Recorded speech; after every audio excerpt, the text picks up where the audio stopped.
Thank you, Miracle.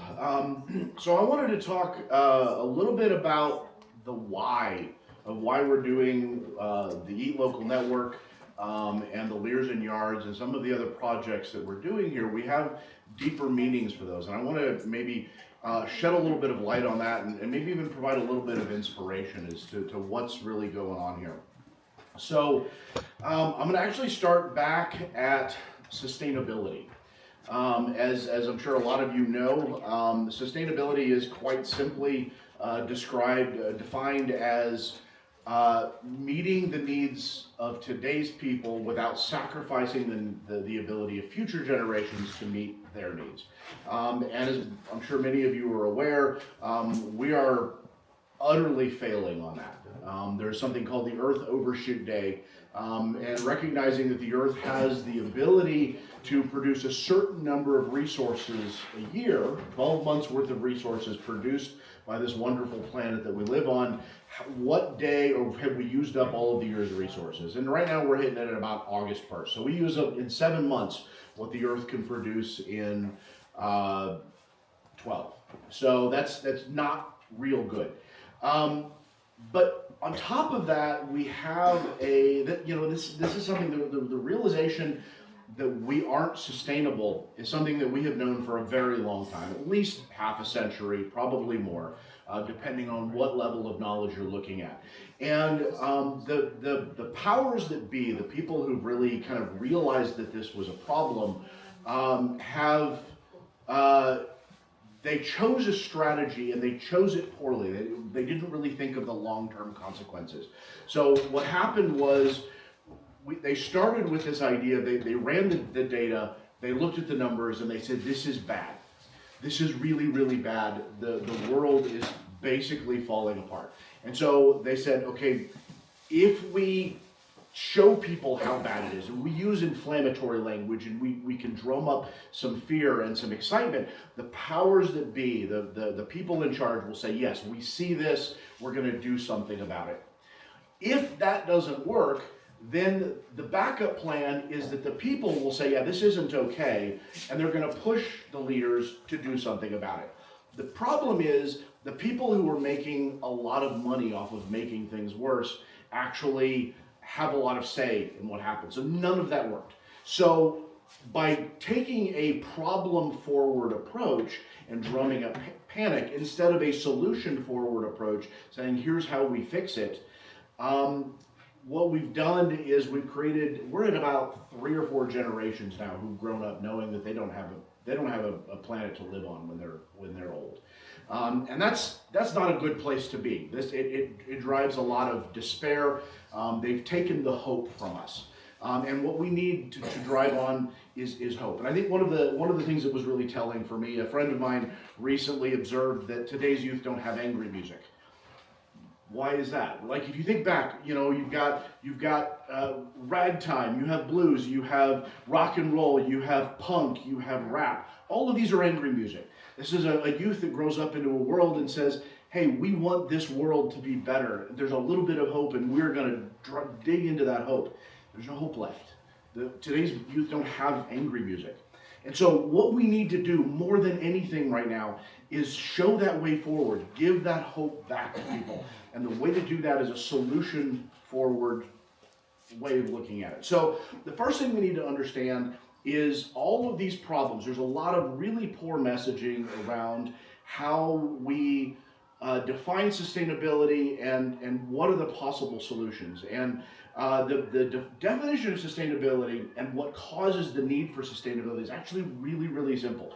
So there's one concept that you need to understand, and there's 2 reasons that you need to understand. So the concept is very simple. And the concept, this basically explains almost everything that causes a need for sustainability. So the concept is that the conditions for abundant, healthy life on this planet are maintained by the ecosystems of the planet. That's it. That's all there is to it. Almost every single sustainability issue comes down to that one very simple issue. The reason it's a problem is because, number one, we're causing damage faster than the ecosystem can repair it. And number two, we're actually actively disrupting and polluting the ecosystem and hindering its ability to repair itself. That's it. That's literally almost everything with sustainability. So if you really dig into this concept that we need to repair the ecosystems that we live in, where you want to get to is how do we get as many people repairing the ecosystem as possible? Where we interface with that is at our food. That's where our interest is going to be. That's where our passion is going to be. That's what's going to drive people is how do I get better food? So the question then becomes, how do we create food? Our current ways of creating food damage the ecosystem. We know this. So how do we come up with better ways of creating the food? Now, regenerative agriculture has made some really, really amazing approaches there. They're doing incredible work. The problem is that regenerative agriculture, if you look at the various methods, they happen in rural areas. They're things where you have a very small number of people doing incredible good work, but it isn't enough. So how do we bring as many people on board as possible? Urban regenerative agriculture is really where we can get a lot more people on board, because there's a lot of people in urban areas who want to be a part of the solution. So there's kind of two ways to do that. So there's gardening and then there's food forests. And if you do a combination of the two, that's really going to be one of your best ways of making a really incredible difference. And in fact, the amount of time that a person can devote to their own space and attention is actually, you can actually have a bigger impact per acre in an urban area than you can in a rural area, just because you've got water available, you've got power available, you've got a little bit more attention. But the question then becomes, how do you get more people gardening? So in the 1940s, during World War II, we kicked off the biggest gardening program, the most successful gardening program pretty much ever. What happened was the powers that be realized that we'd sent all of our farmers off to war and that we were running out of food. So they turned the propaganda engine inward and said, we need you to produce your own food. We're going to call it a victory garden, and we're going to make it all about patriotism. And they helped people plan it out. And it worked really, really well. By the end of World War II, we were producing 40% of the food that Americans ate right in their own backyard. So that is absolutely possible. The thing, though, is that the victory gardens had a little bit of an advantage. Number one, this was the 1940s. Most families were 1 or 2 generations away from farmers. Almost everybody had some generational farming knowledge. That today is lost. And then on top of that,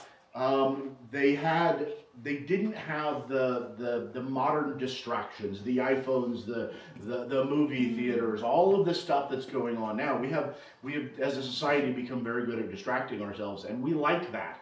So people are a little bit more willing to spend sometimes 4 hours a day out in the garden. Today we don't have that. So about 4 years ago, I was talking with the city of Phoenix. And we were there. They've got some very robust goals around food production, and they said we need to create victory gardens for the 21st century. And so they kicked off what was called the Phoenix Backyard Garden Program. The gardens we put in were small; they were 3 foot by 8 foot. But we wanted to see if we could get people more engaged with their gardening. And one of the options that we tried out for that was the Lear Garden. The Lear Garden was designed to be an automated, low-effort garden system that's really designed to be gardening for the 21st century. And the results were really incredible. In fact, when the city came around for the second round of contracts, the original backyard garden program included a Lear Garden, an aquaponics garden, and a raised bed garden. And when they came around for round 2, they only brought the Lear Garden back. Ooh, so yeah. But the problem with it is it isn't backyard farming. It's making an impact, but it's a fairly small impact. A 3 by 8 is something that you're going to be able to eat from every day, but it's not going to be a significant offset to your food budget. So that's where the Leers and Yards program, and actually let me come back to the Phoenix Backyard Garden program. One of the things that was really interesting about that program is that it gained, at the very least, national attention.